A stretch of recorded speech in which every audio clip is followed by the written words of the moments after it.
Hello everyone, welcome you all in the revision lecture series. This is the third lecture for class 10th, and in this lecture I am going to discuss about nutrition in amoeba. ये जो lecture series है, revision का lecture series जो है हमारा, ये जब हमने स्टार्ट किया तो हमने इसमें 2 लेक्चर ऑलरेडी रिकॉर्ड कर लिया है, हमने देख लिया। पहले लेक्चर में मैंने मोड्स ऑफ न्यूट्रिशन पे बात किया था और दूसरे लेक्चर पे मैंने फोटोसिंथेसिस के बारे में बात किया था। लाइफ प्रोसेस चैप्टर को जब हम आगे पढ़ेंगे तो हमें सबसे पहले न्यूट्रिशन इन अमीबा पढ़ना होगा और फिर हम पढ़ते हैं ह्यूमन का डाइजेस्टिव सिस्टम।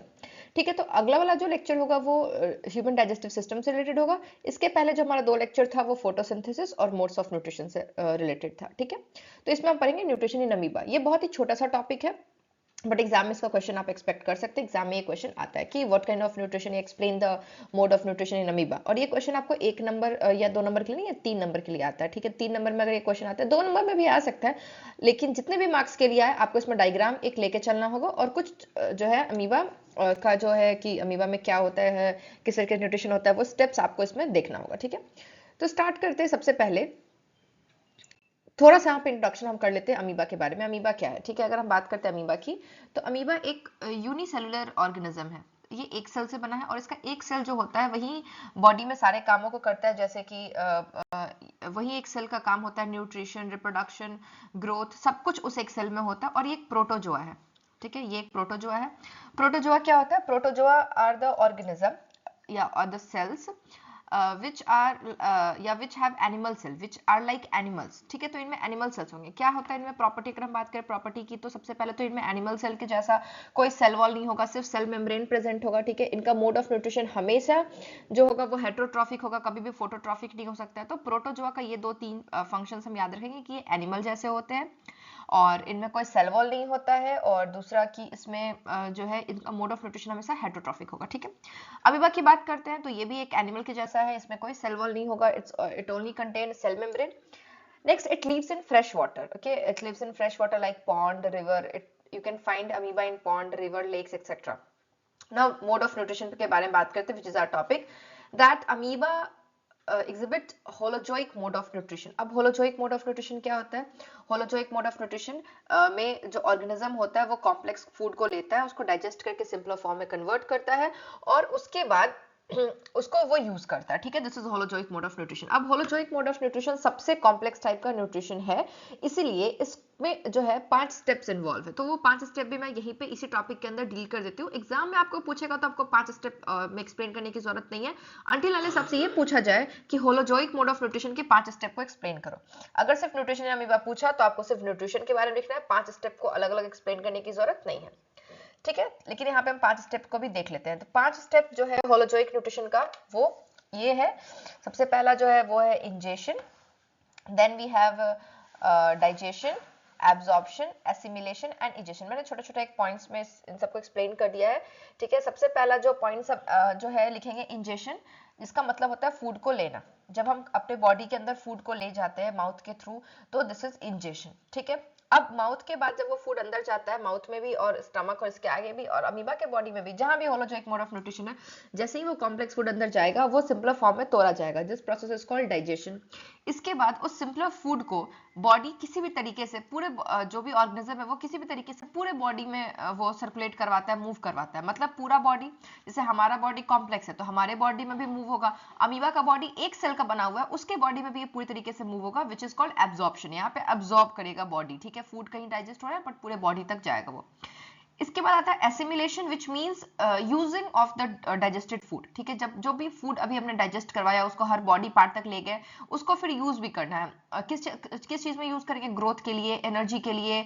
ठीक है, मटेरियल्स को रिक्वायर कर मटेरियल्स बनाने के लिए, रिपेयर के लिए, कुछ भी, उसको एसिमिलेशन कहते हैं। Then we have egestion. Egestion का मतलब होता है अनडाइजेस्टेड फूड को बाहर निकालना बॉडी के बाहर। जब हम अनडाइजेस्टेड फूड को निकालते हैं उसको हम बोलते हैं इजेशन। ठीक है, तो ये 5 स्टेप है होलोजोइक मोड ऑफ न्यूट्रिशन का। अब इस टाइप का क्वेश्चन तो एग्जाम में नहीं पूछ सकता है, बट हमको जो है ना ये 5 स्टेप को याद रखना होगा, थोड़ा थोड़ा इसके बारे में हमको पता होना चाहिए। Now coming to the nutrition amoeba, मैंने यहाँ पे जो पॉइंट्स लिखा है ये आप एग्जाम में लिख सकते हैं। न्यूट्रिशन अमीबा के का जब क्वेश्चन आएगा तो आप इसमें लिख सकते हैं। मैंने क्या लिखा है सबसे पहले हम इसको देखते हैं, फिर हम इसको अच्छे से समझेंगे। पहले पॉइंट्स को समझते हैं। ठीक है, सबसे पहला पॉइंट है the food is captured by amoeba through it's pseudopodia. Pseudopodia से एमसीक्यू का क्वेश्चन आता है कि अमीबा अपने फूड को किस चीज से लेता है, तो वी विल राइट स्यूडोपोडिया। हमेशा एमसीक्यू में आपको एक क्वेश्चन देखने मिल सकता है, सैंपल पेपर्स में भी है। तो सबसे पहले जो अमीबा होता है वो अपने स्यूडोपोडिया की मदद से फूड को कैप्चर करेगा। अब स्यूडोपोडिया क्या है, मैंने एक पॉइंट यहाँ एक्स्ट्रा दे दिया, आपको ये एग्जाम में लिखने की जरूरत नहीं है। स्यूडोपोडिया एक मॉडिफिकेशन है सेल मेम्ब्रेन का। सेल मेम्ब्रेन मॉडिफाई होकर स्यूडोपोडिया बनता है, जो अमीबा को जिसके थ्रू अमीबा फूड को लेता है अपने बॉडी के अंदर, अपने सेल के अंदर। ठीक है, जैसे ही फूड अंदर आता है फूड वैक्यूल का फॉर्मेशन होता है और फूड का डाइजेशन होता है। जो डाइजेस्टेड फूड है वो साइटोप्लाज्म में डिफ्यूज हो जाएगा ताकि ये पूरे बॉडी पार्ट्स में या पूरे सेल में यूनिफॉर्मली डिस्ट्रीब्यूट हो सके। फिर अमीबा जो है उसको वेरियस अपने फंक्शंस के लिए यूज करेगा। Finally the undigested food is excreted out.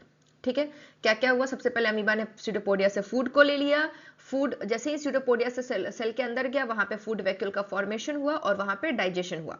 Digested food को फिर साइटोप्लाज्म में डिफ्यूज कर दिया गया थ्रू डिफ्यूजन, और उसके बाद उस डिफ्यूज्ड डाइजेस्टेड फूड को पूरा बॉडी जो है या पूरा जो सेल है वो यूज कर रहा है for various functions like growth, reproduction, है ना, बाकी और आगे का न्यूट्रिशन, एनर्जी फॉर्मेशन, किसी भी काम के लिए। बाद में जो बचा हुआ फूड है, जो अनडाइजेस्टेड फूड है, उसको फिर बॉडी क्या करेगा, एक्सक्रीट आउट करेगा। ठीक है, यही प्रोसेस क्या कहलाता है, इजेशन कहलाता है। तो ये पूरा है ना न्यूट्रिशन इन अमीबा। आपको इतना पॉइंट्स तो एटलीस्ट लिखना ही पड़ेगा एग्जाम में। ठीक है, इसके साथ एक डायग्राम भी बनाना होगा। अब डायग्राम आप एनसीईआरटी में जो गिवन है वो भी बना सकते हैं, कोई दिक्कत नहीं है, बट मैं एक एनसीईआरटी मतलब मैं ऐसे ही एक डायग्राम बता देती हूँ जो आप जिससे आप समझ भी जाएंगे। ठीक है, अगर हम बात करते हैं सबसे पहले अमीबा की। ठीक है, अमीबा के बारे में बात करते हैं। This is amoeba. ठीक है, ये है अमीबा, ये अमीबा है और इसने यहाँ पे अपना फूड देखा। It seize its foods. अब ये क्या खाता होगा, अपने से छोटे जानवर को, अपने से छोटे सेल्स को खाता होगा, मे बी बैक्टीरिया सेल्स को खाता होगा, जो भी वाटर में अवेलेबल है।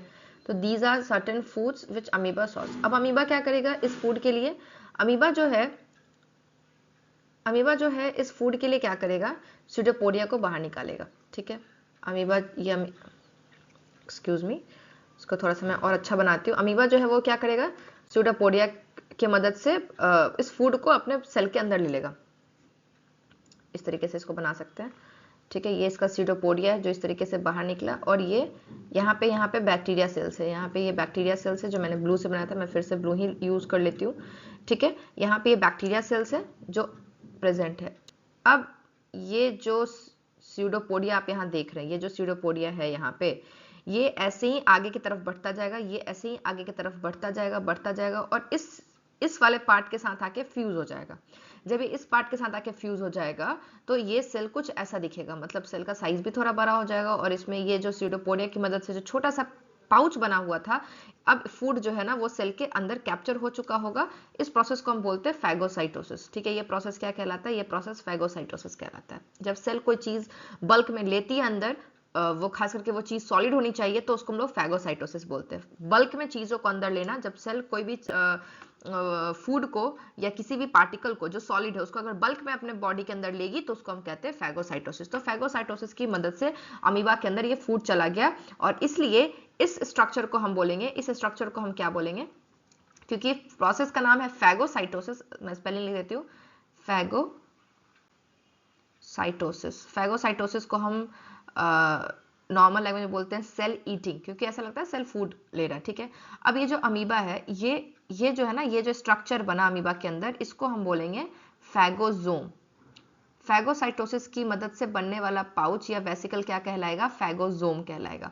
अब इस फैगोजोम में क्या होगा कि देखिए, ये जो अमीबा है, फैगोजोम जो है ना अब फूड वैक्यूल में कन्वर्ट होगा। इसका कन्वर्जन कैसे होता है वो मैं समझाती हूँ। ठीक है, इसके अंदर लाइजोसोम प्रेजेंट होता है। Lysosome contain digestive enzymes, acidic enzymes, और यहाँ पे जो है ये फैगोसोम भी बना हुआ है। इस फैगोसोम के अंदर क्या है, इस फैगोसोम के अंदर फूड पार्टिकल्स है, ये फूड पार्टिकल्स को कैरी किए हुए। अब जब ये लाइजोसोम, ये क्या है, ये है लाइजोसोम, जो हमको पता है कि सेल के अंदर क्या कैरी करता है, डाइजेस्टिव एंजाइम, और ये क्या है, ये है फैगोसोम।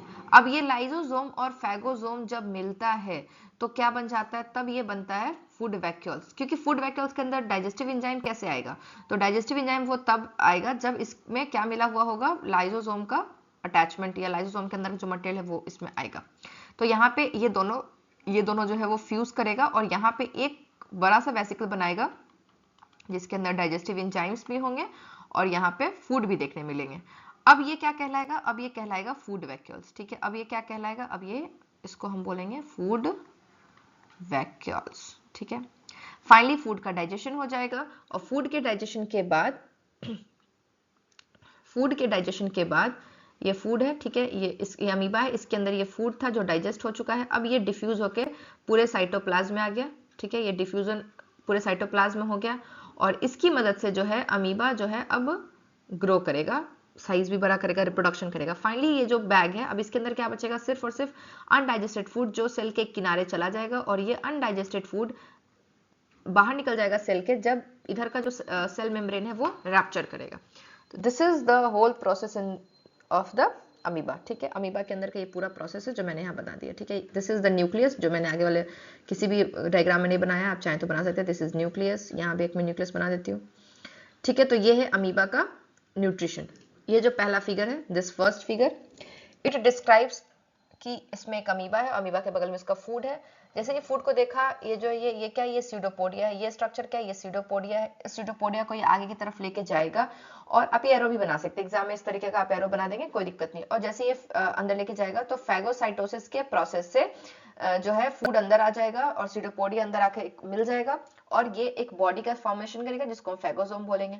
इसके बॉडी में लाइसोसोम पहले से प्रेजेंट है क्योंकि सेल है और सेल के बॉडी में लाइसोसोम होता है साइटोप्लाज्म में, तो ये लाइसोसोम और फैगोसोम मिल जाएगा तो फूड वैक्यूल का फॉर्मेशन करेगा। Now the food vacuole contain both the foods and the digestive enzyme. The digestive enzymes digest the food and in this figure, this is figure number 2, this is figure number 3, this is figure number 4, 5 and 6. In figure number 6 you can see that the digested food is diffused out in the cytoplasm for various activities. Now the cell will grow, cell will reproduce, cell will form energy according to its requirement, and finally this food vacuole or the residual vacuole will come one of the corner at near the corner, and the materials or the food inside the food vacuole will come out by the process called egestion. अब ये हो गया पूरा nutrition amoeba, ठीक है। इससे ज्यादा question आपको नहीं मिलेगा। एक मतलब ऐसा एक्सपेक्ट कर सकते हैं कि जैसे पिछले साल भी एक एमसीक्यू में क्वेश्चन था, तो आप एक्सपेक्ट कर सकते हैं कि ऐसा क्वेश्चन मिल सकता है बट ज्यादा नहीं मिलता, ठीक है। फिर भी ये 3 नंबर या 1 नंबर का क्वेश्चन आपका इस वीडियो से निकल सकता है अगर इजी पेपर आता है तो, ठीक है। तो आप इस वीडियो को देखेंगे, पिछला भी 2 वीडियो का जो मैंने है लिंक डिस्क्रिप्शन बॉक्स में डाल दिया है, तब के लिए आप इस चैनल को सब्सक्राइब करें, लाइक करें। Thank you.